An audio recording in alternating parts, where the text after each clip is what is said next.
Good evening. I'm Amy Schulte, and I'm one of 2 agriculture teachers at Davis Senior High School. With me this evening, I have my teaching partner, Grant Ermis, first-year teacher at Davis High School. And in the back, I have some of the Davis FFA officers and community supporters. I'm quite honored to be here this evening to present to all of you.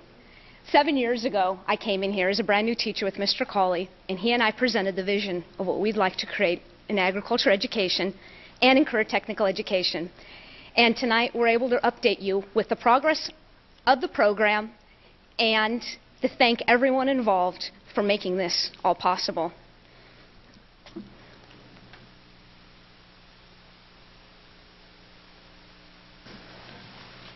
I have to move it up.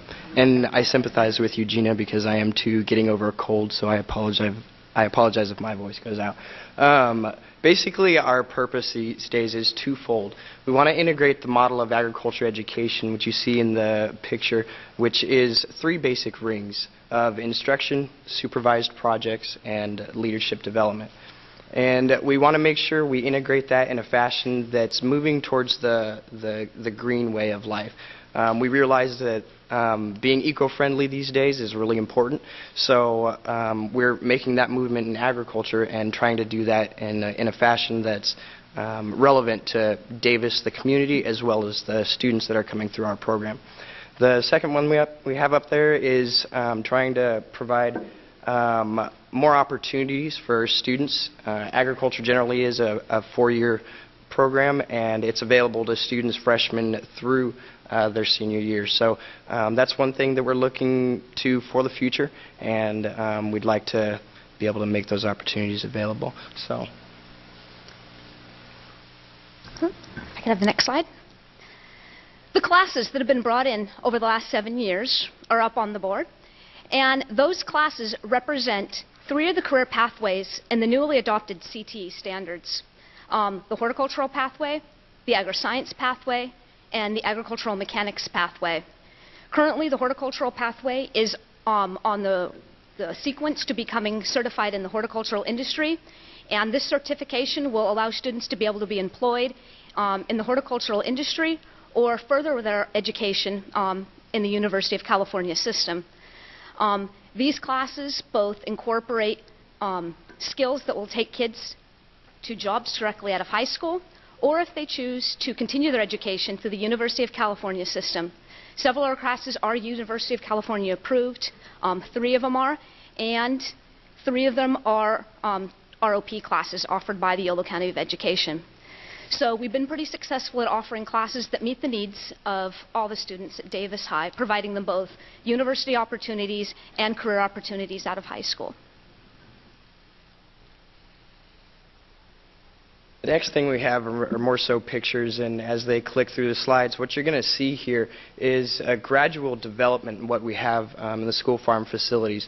We have two general projects going on right now. We have the about half-an-acre facility out at the high school currently, where most of the pictures you see up here are from. That thing's been under constant development over the last 6 months, and if you guys have been by the high school, you've probably seen a few things going on.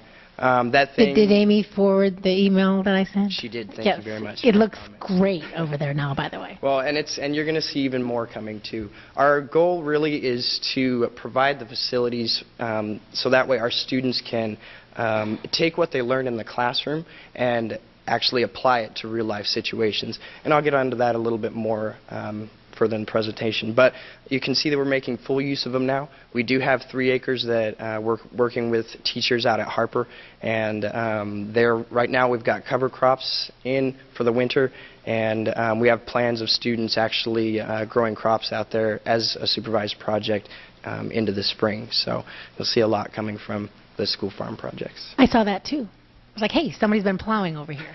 I hope it's us.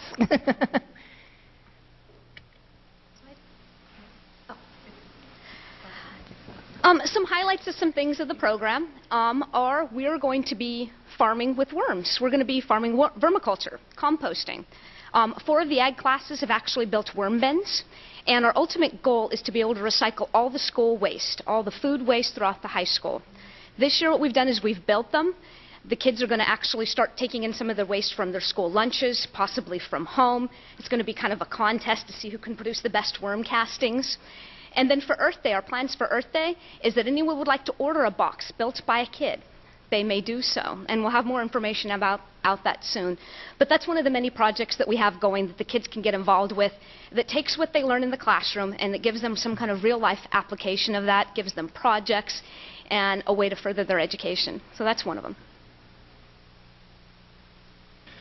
The next thing I'm really kind of excited about, I haven't traditionally been involved with chickens growing up, but it's something that I see is really easy to integrate into the classroom and take that theory and move it on to a practical level to where they're actually producing, using the concepts they learn. What this project entails is it's basically a farm-to-fork project. My students are going to be getting eggs that they'll incubate up to hatch here in a couple of weeks, and then along with that we will be getting some day-old chicks, and they'll be raising approximately 45. And the appeal is that they're going to be grown locally and served locally. The two restaurants that you see up on the screen is our Cafe Bernardo and Monticello Bistro. I've been in contact with both of those restaurants, both of the owners. And I'm really kind of excited about it. I think I've introduced it to my students. They seem kind of gung-ho about it. And it's going to be a truly full-circle project that the students are going to see from beginning to end. We'll have them processed in Sacramento. And so I'm really kind of excited about it. So look forward to that on the menu. Like Davis High School chicken pot pie or something like that. Okay. The Blue Devil Special. Blue Devil Special. Yeah, you've heard of Blue Plate Special. This is Blue Devil. Yeah. Nice. Thanks, Sam. One of our most successful programs in the agriculture program is our work in agriculture research. We have one of the top 5 schools that compete statewide in research related to agriculture. In the picture you see over there, you have some of our most successful students. On the left is Alyssa Scott. That photo was taken in October, where she placed 7th in the National Agri-Science Fair. Her project was titled Nematodes Associated with Grapefruit Stalks. So this is actually her 2nd time at the Agri-Science Fair. Her last project was entitled, Does Decabrettanomyces come in through the wine, through the grapes, or through the oak barrels? So, and that was her freshman titled project. Yeah, so we have some kids that have done some outstanding work, and that couldn't have been done without our partnership with UC Davis that has provided a lot of internships and works with us on a lot of these possibilities. So we're really proud of this program. And then we come to the last aspect of agriculture education, which is the leadership aspect. You see a few students out here in the blue corduroy jackets. It's been a tradition for over 80 years now. And it's one thing that we pride ourselves in, that we kind of give them the full experience, and we give them the skills not only to apply theory in classroom, but also be a leader in their community. So a couple of things that they can do in the FFA and that we have them doing at Davis High School are the job interview contest. Basically prepares them to go out and interview for jobs, because they will one way or another, whether they're doing it in college or after college. The agriculture mechanics contest is a little bit new this year. Veg crop judging is something that Amy's had going pretty good over the past couple of years. She's gotten a number of top placing awards at the state finals, and she's looking for a silver bowl this year. So we'll see how we do. Livestock judging is another one of our contests that we do, and Amy gave you a little caption as to Agri-Science Fair. And then our students also have the option of going to different conferences throughout the state to learn about leadership as it pertains to them and their community and people that are around them. So. And finally this evening, we would like to thank everyone involved that has helped make this vision that we brought before you 7 years ago a reality today. I would like to thank the entire community's support behind this, the parents, the students, the high school administration, the high school staff, the district administration, and the Board of Education for all that you've done to help make everything we do, and for everything that we do for the kids that you see sitting here, possible. So, thank you. Thank you. I like the clapping. Yeah.